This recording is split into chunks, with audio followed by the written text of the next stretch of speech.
I find it to be one of the biggest travesties that I literally know men, grown-ass men, and I could go on the tangent here even longer, but grown-ass men who spend all their best decisions thinking about what they're going to fucking wear today, what Nike shoes they're going to wear, what dumbass Adidas pants they're going to wear, stupid-ass watches that they're going to put on, and the dumbass $150 fucking t-shirt that they're going to wear today. What the fuck? What in the living fuck? Why are you wasting so much time, your best decisions of the day, on bullshit like a $150 t-shirt, and if you're going to wear this Nikes versus another Nikes? Like, that shit just slays me.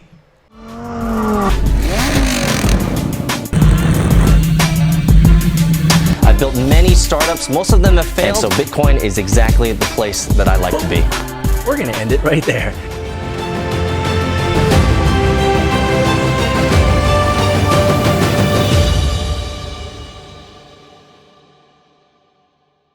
Guys, this morning I woke up feeling free. You ever wake up like that? Do you ever have a day where you wake up and you're just like, man, it might just be another regular Tuesday or Thursday or Wednesday or whatever. But there are just some days when you're vibrating at the right level, right? You're vibrating at a level of just absolute contentment and just good juju. That's how I woke up today, guys. I woke up today just feeling freaking free. I just felt free today. There are things to do. I got places to be. I got follow-up emails. I got all sorts of stuff to do today.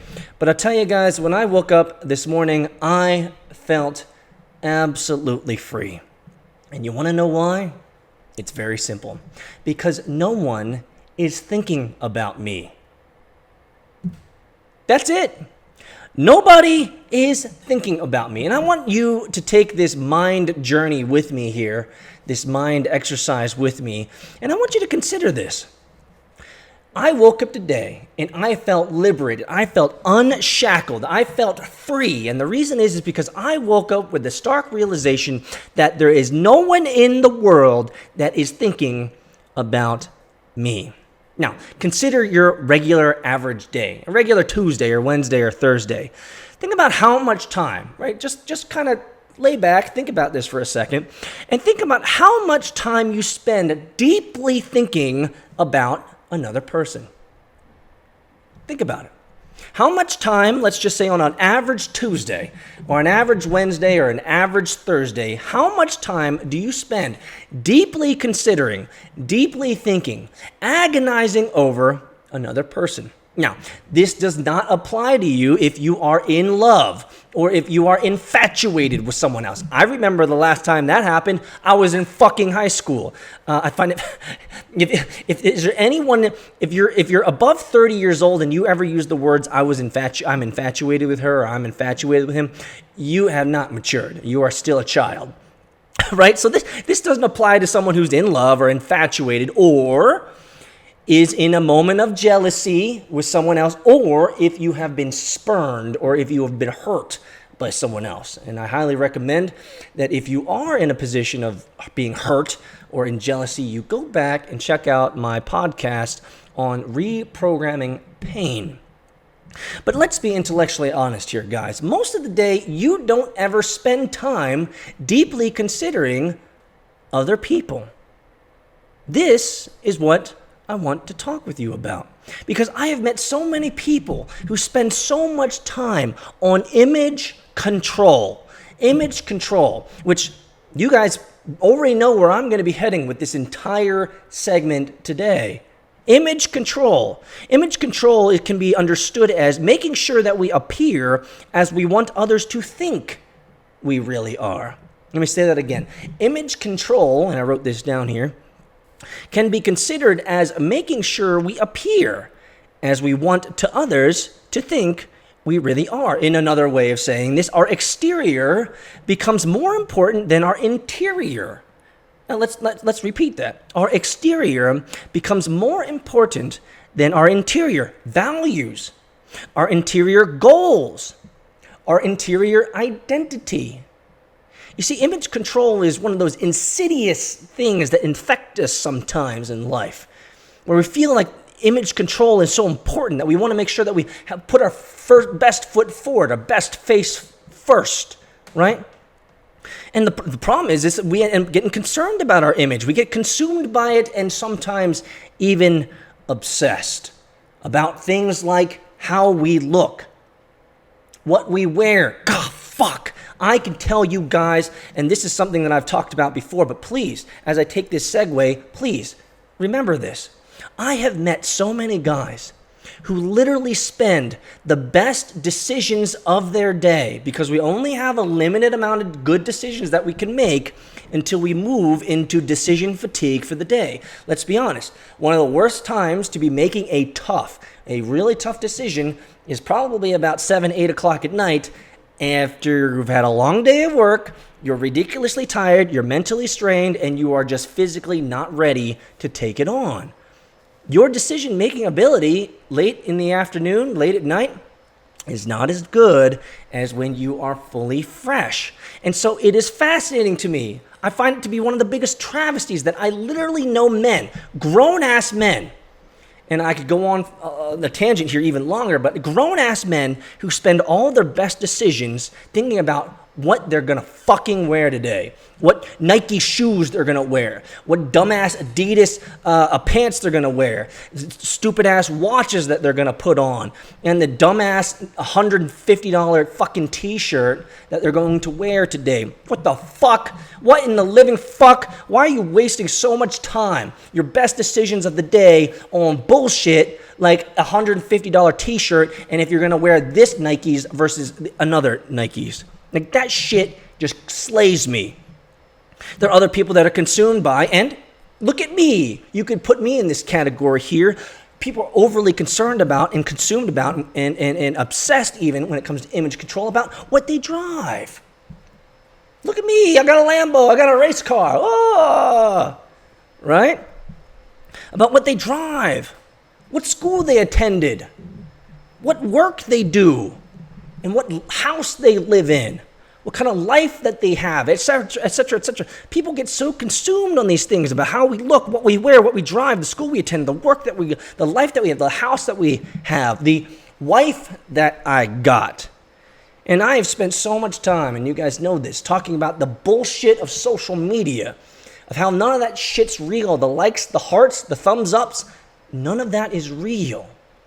And let's get back to the genesis of this entire talk today. No one's thinking about you. No one's thinking about you. The problem with image control is it is exhausting, and we are never satisfied. It is impossible to satiate and satisfy this image control. It's the curse of image control. One of the curses of the all-consuming idea of image control is not only is it not satisfied, it never satisfied, but it can often be confused as upward momentum and upward growth or leveling up. Some people would say, well, Peter, you're moving ahead in life. You just bought your first supercar. Congratulations. You're moving ahead in life. You moved out of that apartment. Now you're into a real house. You're moving ahead in life. You got that beautiful bombshell wife now. You're moving ahead in life. You got you got that new watch, that new chain, those new kicks. You got those new fucking Jordans, guys. And that's the problem. The problem is weak-minded men. Weak-minded individuals often get this thing twisted. It's the curse of image control. Is they believe that these tangible items that they have achieved, a house, a car, a watch, clothes, that these can be confused, right, with upward momentum and growth. Just because you have got a new car, just because you moved into a new house, just because you bought a brand new watch, doesn't mean that you're successful. It doesn't mean that you've achieved anything. It just means that you done purchased something. You purchased something extraordinarily expensive. And you think that's going to give you more juju? Is going to make you look better? No one's thinking about you. No one's thinking about you. You see, the difference between the exhaustion of image control and real growth is the difference between striving for oneself image versus dying to your self-image. Striving for self-image versus dying to self-image. Let me give you one of my greatest examples in life. When I truly, and this was in high school, when I truly realized at the depths of my soul what it meant to die to oneself in image. Die to one's self-image. The control of self-image issues. Let me tell you. I went on, I think this was 10th or 11th grade in high school, and I went on this mission trip down south into Florida. Okay, yeah, I know, mission trips are just hokey. But I went down to this mission trip down in Florida, and we ended up building these houses with, who was it? It wasn't Habitat for Humanity, but it was some building company, anyway, some volunteer building thing. I'm fucking up the story. None of that matters.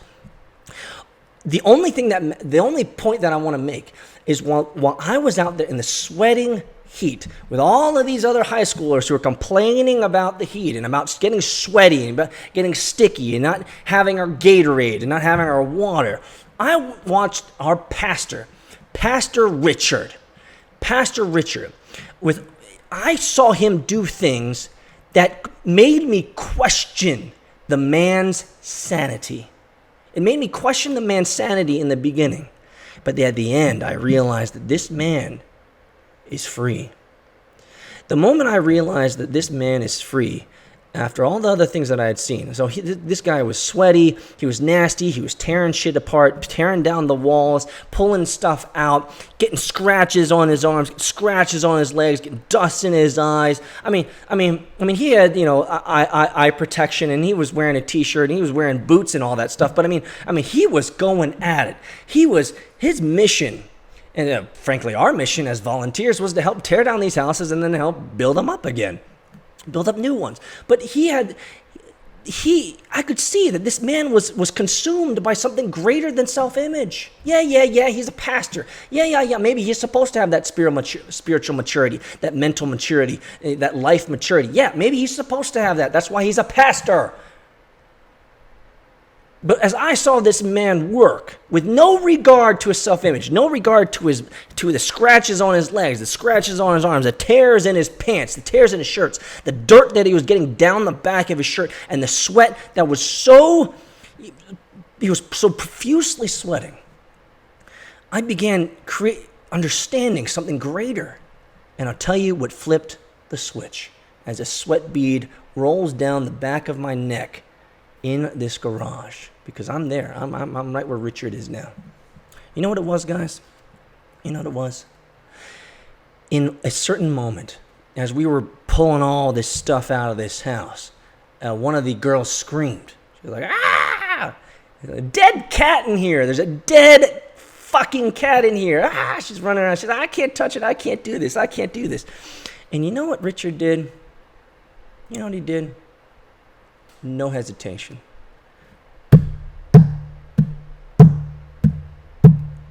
Just walked on over there, looked down at this dead cat.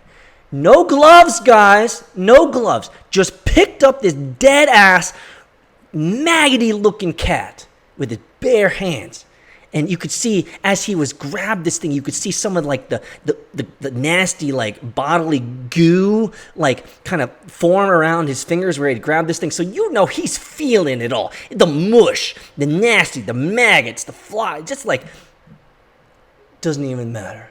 He picked this thing up, no hesitation, grabbed it full in his fist, held it at about waist level, just walked right out.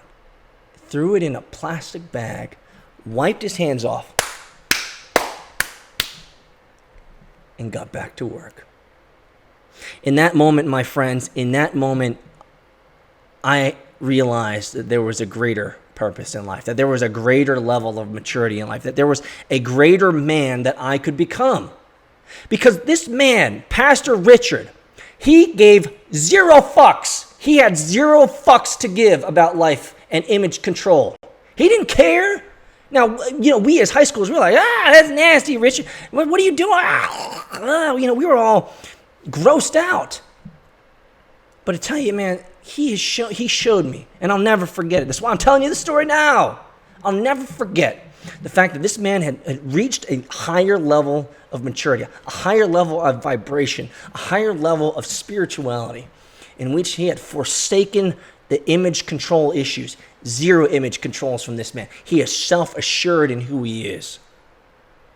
You see, when we have image control, we suffer from a lack of self-awareness, a lack of situational awareness, a lack of strength in our own image of our values, a lack of strength in our own image of our purpose, a lack of our own image of our goals. We forget our goals. We forget our purpose. We forget our vision for our life. You see, image control issue suffers from a lack of understanding reality. And what do you say that reality is? The reality is no one's thinking about you. Yeah. They see your highlights on Instagram. They see your highlights on Tweeters and TikTok and Facebook and all the other social media apparatus out there. They see the highlights. But let's be honest, guys. Just as you don't think about and just as you don't consider people deeply on the regular average day, ain't nobody ever thinking about you. You see, no one's thinking about you. No one's waiting on you. No one needs your approval to live. And nobody cares, don't miss this, guys, nobody cares about your dreams. Nobody. And that's what I woke up with this morning. You know what I woke up with this morning? I woke up with a feeling of being free because I know that no one is fucking thinking about me, which means I have complete autonomy. I have complete latitude to do whatever the fuck I want and to do it with excellence because I have to answer to no one.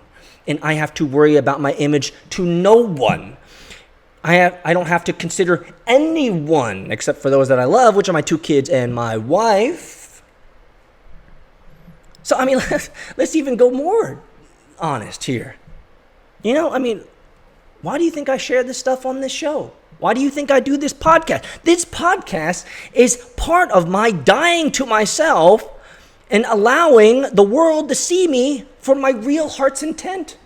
I'm trying to be like Pastor Richard. I'm trying to be a fully authentic human being. And I say some shit. I say some deep shit. I have thoughts in my brain.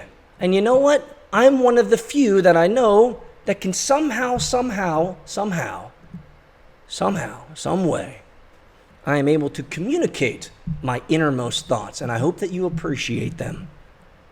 So, who's in control of your image? Well, the answer is clear. It's you, of course. You're in control of your image, but no one cares. That's the thing I want you to remember. Who's in control of your image, your self-image? You are. You are. You are in control of your self-image. But guess what? Ding, ding, ding, ding. No one gives a fuck about you. Nobody cares about you. And no one's thinking about you because you don't matter to them. On the average Monday, Tuesday, Wednesday, Thursday, Friday, Saturday, Sunday, you don't matter to them unless you pop up on their social feed and they look at your highlight and say, "Ooh, Petey must be doing something fun today." It's just the highlight reel. The other 23 hours of the day were fucking mundane and boring.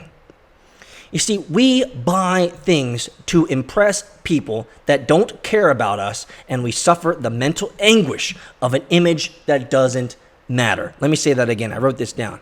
We buy things to impress people that we don't care about and suffer the mental anguish of an image that doesn't fucking matter. Why do we do this? Why do we care so much about what other people think? Fuck. Go back into my other podcast. 5 reasons why not giving a fuck is the best way to live. Type it in. Search for it. Listen to that podcast. You will be convinced. I promise you. Okay? Bill Gates. You know, one of my favorite pictures that kind of really kind of hone in on this idea is a picture I saw, I don't remember, years ago. It was a picture of Bill Gates and Warren Buffett together. And I think under this picture of Bill Gates and Warren Buffett was a caption like something like, "Where's the Gucci belt?" or something like that. You see, Bill Gates and Warren Buffett don't look wealthy. But you see, that's the point.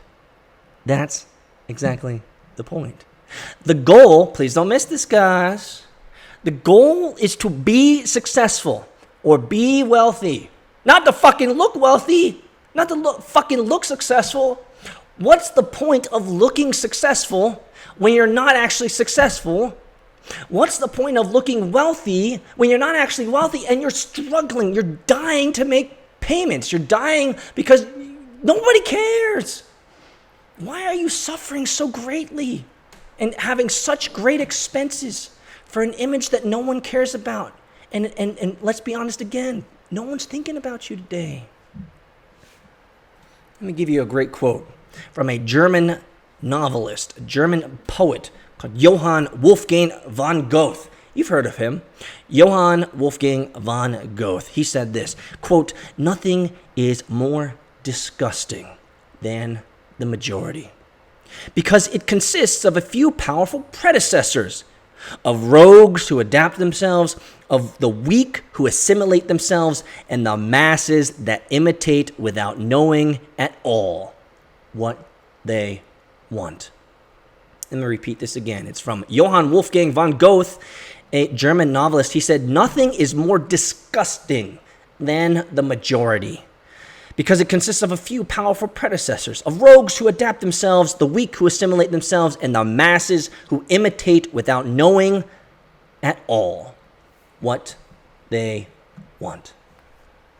You see, I want to be free. That's what I want.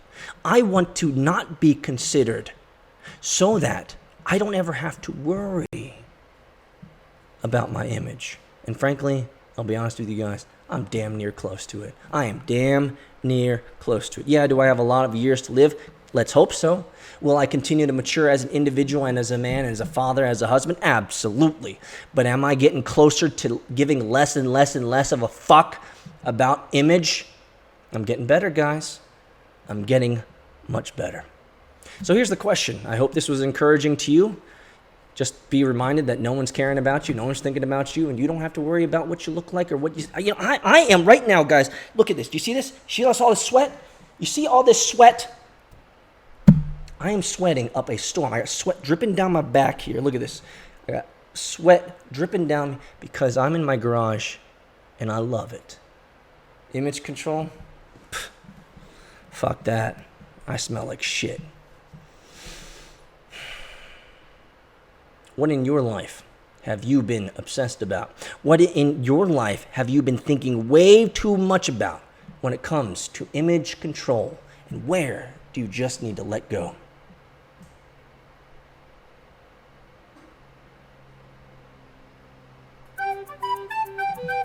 This is Peter, the Bitcoin Lambo. Feel free to share this message, this podcast. We do it on iTunes and Google Play as well.